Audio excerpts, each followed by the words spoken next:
নামাজ পড়তে গিয়ে অটোরিকশা হারালেন মসজিদের ইমাম। একমাত্র সম্বল অটোরিকশা চুরি যাওয়ায় কান্নায় ভেঙে পড়েন ইমাম আবু হানিফ। এই সময় আমি বাড়িতে প্রায় আমার চালও শেষ, চাল কিনবো এই অবস্থাতে আমার গাড়িটাও চুরি হয়। জোহরের নামাজের সময় হলে মসজিদের পাশে অটোরিকশা রেখে নামাজ পড়াতে যান আবু হানিফ। নামাজ শেষে মসজিদ থেকে বের হতেই দেখেন তার রেখে যাওয়া রিকশাটি নির্ধারিত স্থানে আর নেই। নামাজ শেষে অটো দেখতে না পেয়ে কান্নায় ভেঙে পড়েন তিনি। গাড়িটা মসজিদের পাশে রেখেই সলাতের আজানের সময় আজান দিয়েছি, আজান দিয়ে সলাত পড়ছি, নামাজটা পড়েই গাড়িটার কাছে যাই দেখি আমার গাড়িটা আসলে নাই। আমি হতভম্ব হয়ে গেছি, আমার চতুর্দিক অন্ধকার হয়ে আসছিল। আমি তো চোখকে বিশ্বাস করতে পারতেছিলাম না এটা কি হলো আমার সাথে। স্থানীয়দের সহযোগিতায় চারদিকে খোঁজাখুঁজি করেও রিকশাটি খুঁজে না পেয়ে পরিবার সহ কান্নায় ভেঙে পড়েন তিনি। অথচ সন্তানের মুখে 3 বেলা খাবার তুলে দিতে 3 মাসের অগ্রিম বেতন এবং ধার দেনা করে ক্রয় করেছিলেন অটোরিকশাটি।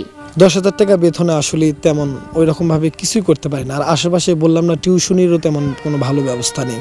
তো তারপর যখন আমি দেখতেছি কোনোভাবেই কোনো কুল কিনারা পাচ্ছি না, এক্ষেত্রে আমার এমনিতেই ধার দেনা আছে, ঋণ আছে, তারপরে বেতন কম, সংসার চালাতেই কষ্ট হচ্ছে না।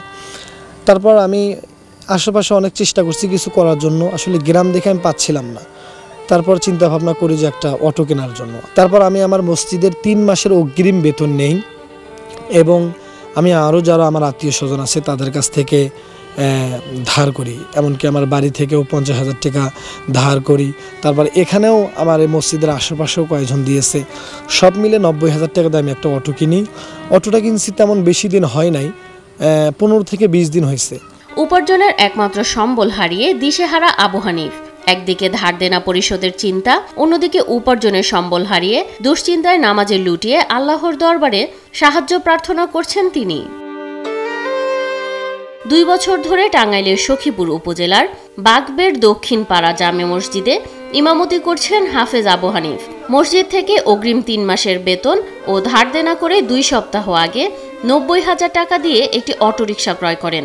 মোটরসাইকেল নিয়ে খোঁজাখুঁজি করছে, আমি নিজেও খোঁজাখুঁজি করছি, এমনকি আমরা একটা থানাতে লিখিত অভিযোগও দিছি, ওখান থেকেও কোনো রেসপন্স পাইনি বা আমরা কোনো দিকে খোঁজাখুঁজি করে পাইনি। প্রতিদিনের মতো ফজরের নামাজ শেষ করে গাড়ি নিয়ে বের হয়ে যান আবু হানিফ। ঘড়িতে 12 বেজে গেলে মসজিদের পাশে গাড়ি রেখে জোহরের নামাজে যান তিনি। সেই সুযোগে গাড়িটি নিয়ে লাপাত্তা হয়ে যায় চোর চক্র। উনি নামাজ পড়তেছিলেন জোহরের, এই সময়ে আর কি চোরে তালা কেটে যেভাবে হোক ওই অটোটা চুরি করে নিয়ে চলে যায়। তো আমরা অনেক খোঁজাখুঁজি করছি আশেপাশে, তারপরে সবাই দেখা গেছে যে ওটা আর পাওয়া যায়নি।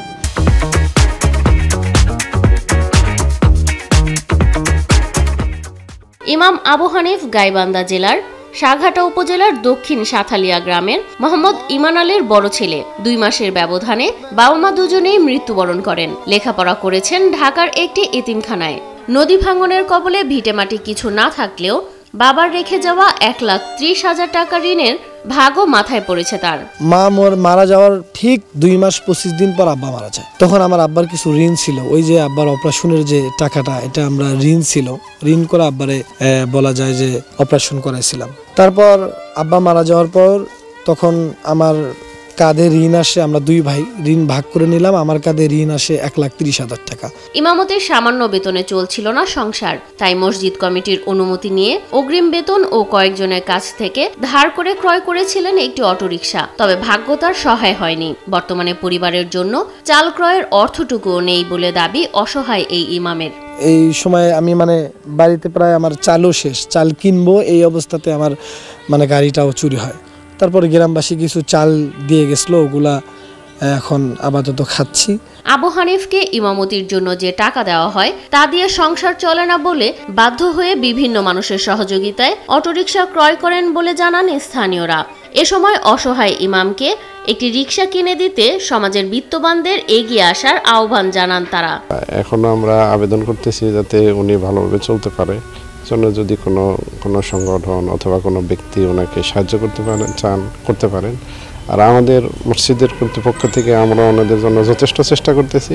এলাকাবাসীর সহযোগিতায় আবু হানিফকে একটি অটোরিকশা কিনে দেওয়া হয়েছিল বলে জানান মসজিদ কমিটির সাধারণ সম্পাদক শরীফুল ইসলাম। এমন ঘটনা এড়াতে প্রশাসনের তৎপরতা বাড়ানোর পাশাপাশি ইমামকে সাহায্য করতে বিত্তবানদের আহ্বান জানান তিনি।